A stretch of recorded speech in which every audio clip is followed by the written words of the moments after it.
While learning about the Wesleyan history in the South, I remember sitting in the church there on campus at Southern Wesleyan, which is Freedom's Hill, and Dr. Black teaching us about the roots of the Wesleyan church, being abolitionist, and but then he also brought the sad history that in the 60s we were pretty much silent as an overall church, and he challenged us in that to make sure that we're relevant, that we are taking stands currently with what's going on in the world around us.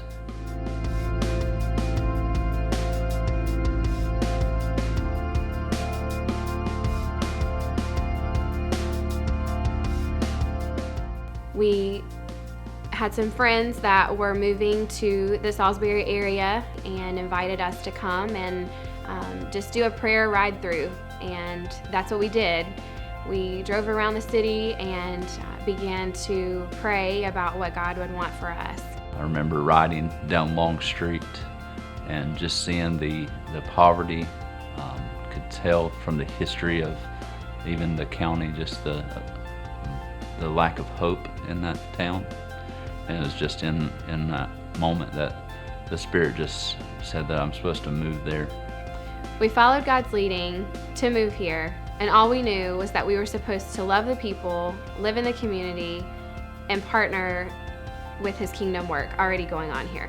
After moving into the area, we became friends with Anthony, his wife Tony, and their family, and just had a bond with them, doing ministry, just had the same philosophy about life and about doing ministry in this area. Salisbury has interesting racial history, very traumatic history. I mean, there was a lynching culture here in the early part of the 20th century.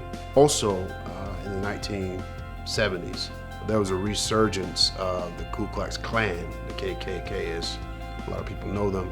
We felt like Christ would listen. He would move into the neighborhood and He would listen. His posture would be that of learning the community first and not just coming in with an agenda. So what was the answer? What is the answer? And we're learning that together. We begin to hear that call. We begin to hear the community say, we want to see a church like this, what you guys are doing, what you guys are demonstrating in the community. It would be powerful if you had a Sunday morning celebration around this, celebrating what God is doing with that. And so we began that over a year ago now. We were meeting in homes. We were meeting in coffee shops. We were loving our neighbors. We were loving our community. We were discipling each other. And out of that, a church was birthed. We really want to reflect what it's going to be like when we all get to heaven. You know, singing Holy, Holy, Holy with one another.